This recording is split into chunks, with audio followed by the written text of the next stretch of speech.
So Extreme Rules has passed, and we are officially on SmackDown's road to Money in the Bank, and we're on to Great Balls of Fire. That is seriously still a stupid name for a pay-per-view. So, yeah, let's get right into this. Kalisto has defeated Apollo Crews, and by God, I do not care. Okay, I thought this was supposed to start an interesting heel run with Apollo Crews and Titus O'Neil being a team in a managerial role, but it's so far just like they look like it was gonna go with a slow burn kind of procedure with Apollo Crews getting wins and wins and wins, and then would start to eventually lose matches because of Titus O'Neil. But no, they decided to say, this looks stupid. Let's just go forward with it. So yeah, Titus O'Neil is already costing Apollo Crews victories, and yeah, I was at first curious how this would go, and then they killed it. So, yeah. The thing that still surprises me is that Kalisto is not in the Cruiserweight division. They're still treating him like he's some big deal. That actually kind of surprised me. Like, he got a match with Braun Strowman. Like, by now you would think, oh, he's just going to be there for the Cruiserweight division. No, instead they've been putting him on in storylines outside of the Cruiserweights, and that made me curious, like, what are they doing with Kalisto? What's the end game here? Or is it the fact that they needed a small guy just to do big matches and then ultimately just look good? Because it's kind of curious what the end game is going to be. Like, he has a victory over Braun Strowman in a dumpster match, and then got immediately destroyed. So that's probably his best win to date. So there should be a big payoff for that, but no, it looked like it was going to go somewhere. But yeah, Braun Strowman got hurt. But yeah, I'm curious as to know what's Kalisto going to do afterwards. Like, is he still feuding with Apollo Crews? Is he still feuding with Titus O'Neil? Yeah. And Apollo Crews, like, I was afraid of this. Like, they had something starting to go with him on SmackDown a little bit during the road to Elimination Chamber with his feud with Dolph Ziggler, and actually showing something that's not happy. Instead he's angry. But no, we gotta scrap that because Raw likes to take all the interesting stuff from SmackDown and take it from their show and steal them. And leave SmackDown with the guys that they consider as garbage. So then SmackDown can make them look spick and span. Yeah, I actually talked about this already. So AJ Styles is the one that points this out. I'm surprised he has not been punished yet by management for pointing out the obvious. Now let's get to a match that surprised me at how good it was, because I thought due to this stipulation ruling that it would ultimately hinder the match. Miz versus Dean Ambrose for the Intercontinental Championship. Miz reclaimed his 7th Intercontinental Championship, and now he's the second guy with the most title reigns, the other being Chris Jericho. So it looks like Miz is being built up as another Chris Jericho clone. But yeah, considering that they both have not gotten injured in their careers, yeah, that actually says something. Now I'm kind of curious as to know if they'll ever do a Chris Jericho Miz match. Like, put those two together and that would be absolute magic. Oh, and make it for the Intercontinental Championship. That would be awesome. So, yeah, I was expecting Elias Sampson to get involved in this match and cost Ambrose the victory by attacking Miz, because it was hinted on Raw that it's like he still owes Miz one, or an eye for an eye. But no, we didn't get that. Instead, we got a straight up victory for Miz. And Ambrose, and there were numerous times Ambrose was almost cost out of the match, and in fact, the referee looked like he was going to disqualify Ambrose, and then the Miz decided to sneak attack anyways because he wanted a pinfall victory to stroke his massive ego. So yeah, that was actually kind of awesome that they did that. And now Miz is a 7-time Intercontinental Champion, and I'm really curious as to know, are they going to keep building him up like they did on SmackDown, or are they just going to flounder with him? Yeah, because this is Raw, they have been screwing up a lot. Great Balls of Fire, anybody? Like, I know I've talked about this, but even the show started talking about it near the end. So, yeah, I'm wondering how no wrestler's going to burst out laughing saying that. In fact, I'm trying to wonder how Paul Heyman's going to make that serious.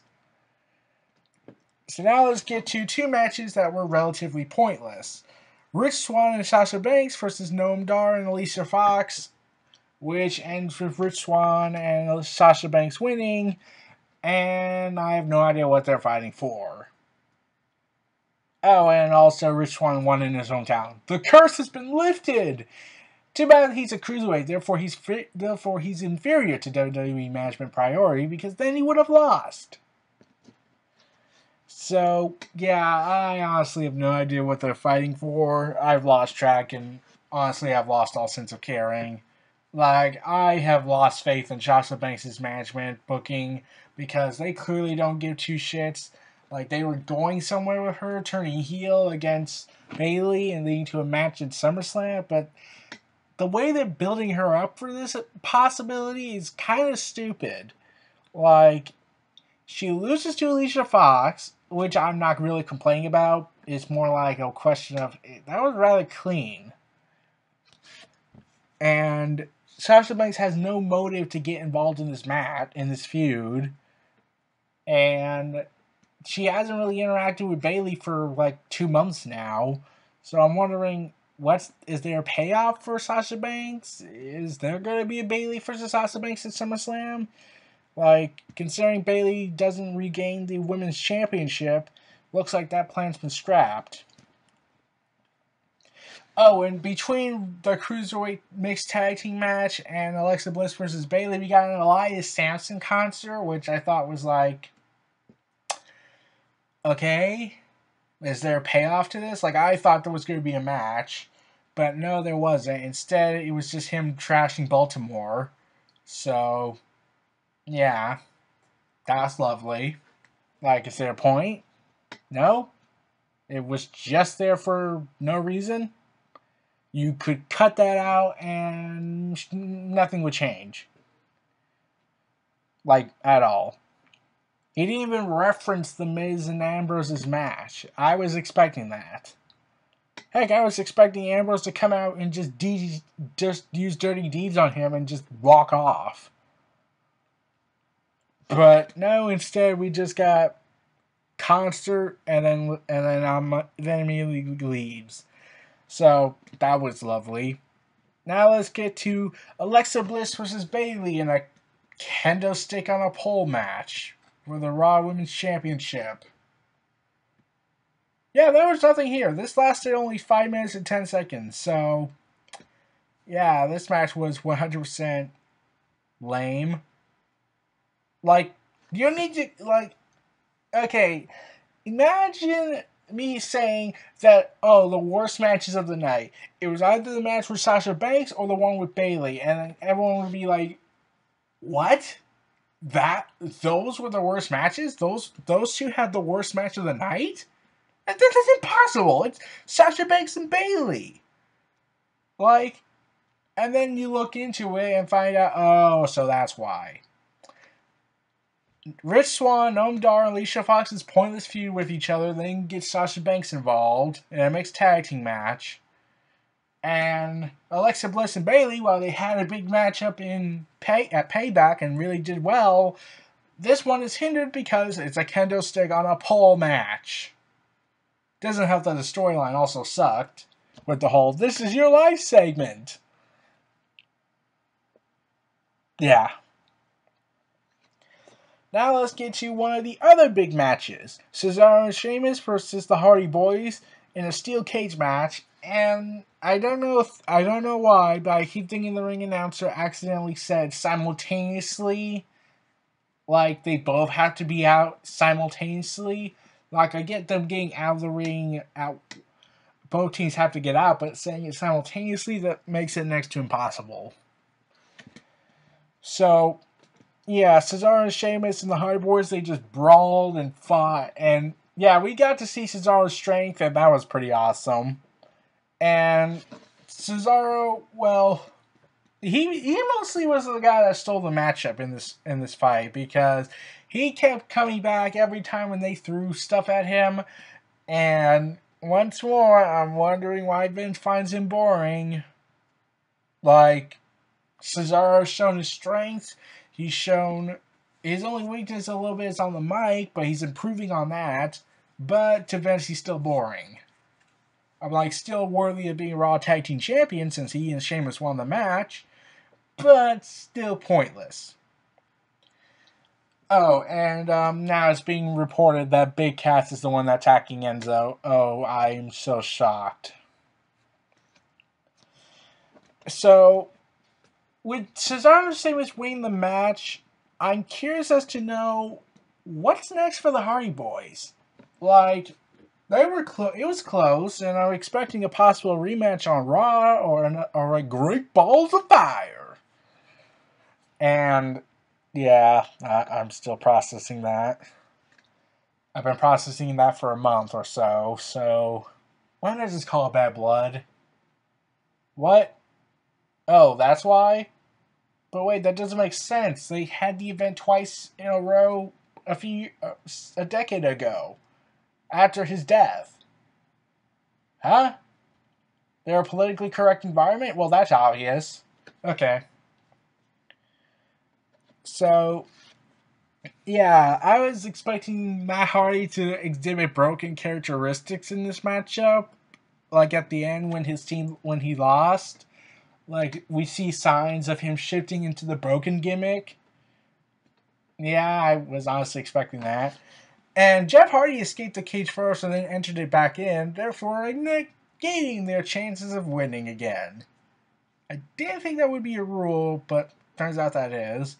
Even though they didn't stop the Dudley Boys and Hardy Boys to have a match back in 2000, and when Bubba Ray got eliminated in a tables match, he still kept wrestling. Yeah, that logic makes no sense, does it now? In fact, we had to throw logic even more out the window in the Neville versus Austin Aries match. I'll get to that in a moment. So yeah, I was hoping that the Hardy Boys would start to slowly show signs of them becoming broken, but due to the lawsuit and legal actions of TNA Impact Wrestling, that sadly is not happening. I demand the broken gimmick in WWE. I want Matt Hardy to retain ownership of the broken gimmick. Like, seriously, I want the broken gimmick. Just let Matt Hardy have full creative reins over it. And I'm like, WWE can't afford it. They have millions of dollars in the bank. Well, billions, actually. So they can afford taking a gamble with the Hardy Boys under the broken gimmick and letting them have assure having creative control over that. Like, they can still decide the matches, but the character, they can give it to Matt Hardy. So, I'm still hoping that we get the broken gimmick in WWE, and it would lead to a pretty interesting feud between them and Cesaro and Sheamus. And it would especially be interesting if we get a Delete or Decay kind of matchup, kind of gimmick-based matchup. Yeah, I'm a little tired. Yeah, I'm hoping that Cesaro and Sheamus eventually do a Delete or Decay style fight between the Broken Hardys. That would actually be funny as all heck, and especially with the WWE budget on board.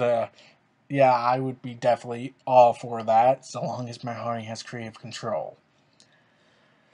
So now, we get to our ultimate matchup. The defining moment for the Cruiserweights I have been waiting to see for God knows how long. Neville versus Austin Aries for the Cruiserweight Championship in a submission match. And this match was awesome. Everything about it was awesome. There's just one tiny problem with it. I wouldn't say tiny, more like a major plot hole. Why on earth is there countouts or disqualifications? I'm not expecting them to be like Bret Hart and Stone Cold matchups in a submission match, but I recall most submission matches, if not all of them, before the PG era, had the ruling that there is no DQ. You can use weapons. You cannot be counted out. But no, we're instead supposed to buy this. Why? Yeah. Okay. Yeah. So Neville and Austin Aries, they threw everything in this matchup. This is the match that should have been at WrestleMania, honestly. It felt WrestleMania worthy considering how good the match was. And I was surprised TJP still hasn't been involved in any of these matches. Yeah, you would think that him being a henchman for the King of the Cruiserweight, you would think he would be involved. But no, he hasn't. He's just been there. Kind of ruling that heel turn completely pointless now. So, oh, and Jack Gallagher didn't get involved, so yeah, I still don't get why they have him in this feud. Oh dear God, just put him on the UK show.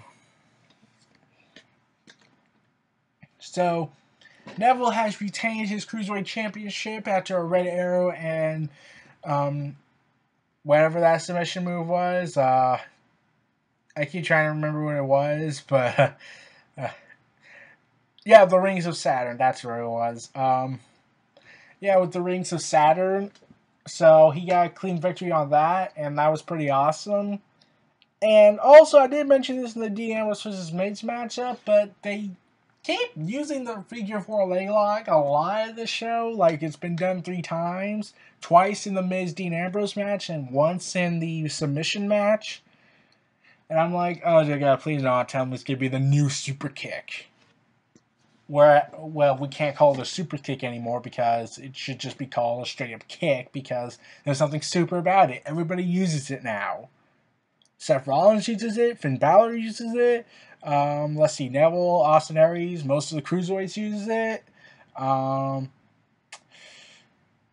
Yeah, Kevin Owens uses it. Sami Zayn uses it. And I'm like, dude, come on. Could you guys stop? Oh, and don't forget Tyler Breeze.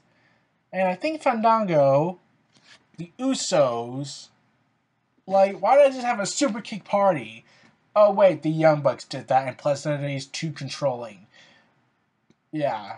Yeah, you should check out when Adam Cole joined the Bullet Club. It was just super kicks galore. Oh boy, that was fun. So, yeah, Neville and Austin Aries, they put on a hell of a match. I would have to say was the 3rd best match of the night. It has to compete with Miz and Dean Ambrose and our fatal 5-way match. Samoa Joe versus Roman Reigns versus Seth Rollins versus Finn Balor versus Bray Wyatt in a fatal 5-way Extreme Rules match to determine the #1 contender for the WWE Universal Championship against Brock Lesnar at Great Balls of Fire. I know I'm saying that a lot, but come on. WWE is advertising this as the next pay-per-view. I'm going to have to address this. And my God, I won't be surprised if YouTube actually blocks this video on the ground saying, oh, it says balls and whatnot. And like, Great Balls of Fire is very violent, according to the terms and conditions. So yeah, Great Balls of Fire. Yeah, Samoa Joe surprisingly got the win here. I was expecting Finn Balor or Bray Wyatt since they're the only guys not having a feud and Roman Reigns is being saved for WrestleMania. So, yeah, Samoa Joe is now going to face Brock Lesnar. And, okay, I just loved when Samoa Joe and Bray Wyatt teamed up. It just felt like what could be an unholy alliance between Bray Wyatt and Samoa Joe as a tag team. Like the Big Show and The Undertaker were back in 1999 before The Undertaker got hurt. Yeah, that would be awesome. And plus more athletic and more entertaining. Unlike The Undertaker and Big Show were entertaining, but in this day and age, we really, really need that. So, Bray Wyatt and Samoa Joe, they dominated for the first half of this matchup as a team until Bray Wyatt just pushed Joe in the way and got him hit in the head with a suicide dive by Seth Rollins, and then they broke up. Yeah, it was fun while it lasted. And when the match started, Roman Reigns just stood there in the middle of the ring while he just watched them brawl. Like, come on, guys, I'm right here. I'm waiting. Like, you would think that the guy who retired the Undertaker would be treated much more seriously, but no. In fact, WWE doesn't really seem to treat it like it's a big deal. Like, they mention it a lot, but they don't make it feel as significant as it should have been. Like, you would think the guy who retired The Undertaker, something Brock Lesnar wasn't able to do, would be treated more dangerously to the wrestlers, and they would focus their attention on him. Yeah. I'm like, it's not like Brock Lesnar because, well, he's on part-time contract, and therefore can only show up like 3 to 4 dates a year. In fact, I think it was reported he was paid over $5 million last year for just 4 matches. Or was it 11 million? Either way, I'm pretty sure a lot of guys in the backstage area were pissed off at that. So, yeah. I was honestly expecting and fearing Bray Wyatt would be the main event jobber again. But instead, the guy who gave the victory to Samoa Joe was Finn Balor. And just when he was about to beat Roman Reigns clean, which would have been awesome, and Samoa Joe gets him in the Coquina clutch, and Finn Balor passes out. Why hasn't it taken this long for them to finally start using the pass out maneuver instead of tapping out like a certain John Cena versus Kevin Owens matchup back at Battleground? Yeah, I'm still mad about that. That really should have been a pass out moment instead of a tap out. Yeah. But I'm from the WWE fan base. I know nothing of the booking committee system here. Oh well. Also, it didn't feel extreme until near the end, where Samoa Joe and Finn Balor get speared through the barricade by Roman Reigns, and Seth Rollins making a dive off the turnbuckle to Bray Wyatt on the announce table. Like, yeah, still chair was used, but we never got a sense of it being an Extreme Rules match. In fact, the match with Chris Jericho, Kevin Owens, Braun Strowman, Roman Reigns, and Seth Rollins felt more extreme because they at least used more weapons than that. Even a table was used, and the fans were chanting, "We want tables!" And I was knowing that, yeah, an announce table was going to die in this episode because, it'd be shocking if they didn't. No announce tables were harmed in the production of this episode of WWE programming. Well, actually, save for the German announce table. That was the sacrificial lamb. Oh, and potentially Spanish announce tables because we need to be mean to the Spanish people. For some reason. Yeah. Yeah, I'm not going with the race ideology because that would be effing stupid. Because, one, that would be too funny to talk about. Like, WWE having an agenda against Spanish people and they take their anger out on them by destroying the Spanish announce table. Yeah, I may be a conspiracy nutcase when it comes to the wrestling business, but I'm not that crazy. So, Samoa Joe versus Brock Lesnar is the official match for the main event of Great Balls of Fire. Yeah, and I'm hoping that we get a blood fest. It'd be a blood sport, as Vince McMahon called it one time when he says WWE was family entertainment. 1997 Vince would like to disagree with you on that. My God, that was a slap in the face for a lot of people. So, yeah. Samoa Joe and Brock Lesnar, I am hoping for a great match. However, there is a danger that this could send Samoa Joe back a peg because, well, we all know Brock Lesnar's going to win because they need to get him healthy enough to go to WrestleMania to lose the belt to Roman Reigns because we need to have Roman Reigns main event 4 WrestleManias in a row for some damn reason. Yeah. So, yeah, Samoa Joe, best of luck to you. But like I said, I'm hoping for a bloodfest in this matchup. Like, Samoa Joe versus Brock Lesnar. Like, Samoa Joe was actually the black horse in this matchup. We didn't think that would be possible. I mean, like, Roman Reigns was highly unlikely, but the other 3 competitors, they seemed like they would be a safer bet for Brock Lesnar to fight. But no, instead they gave it to Samoa Joe. And they also kept saying Samoa Joe can't be controlled. Doesn't Samoa Joe work for Triple H? What, that was months ago? Therefore is invalid? Okay. So, yeah. So it didn't feel like an Extreme Rules match. In fact, most of the pay-per-view didn't even felt like an Extreme Rules pay-per-view event. I mean, like, yeah, the kendo stick was used and a steel cage was used, but that's relatively it. This mostly just felt like your non-gimmicky pay-per-view event. Not that that's a bad thing, it's just that it's called Extreme Rules. That means anything goes. So, yeah, they should start retiring Extreme Rules if they're not going to take it seriously.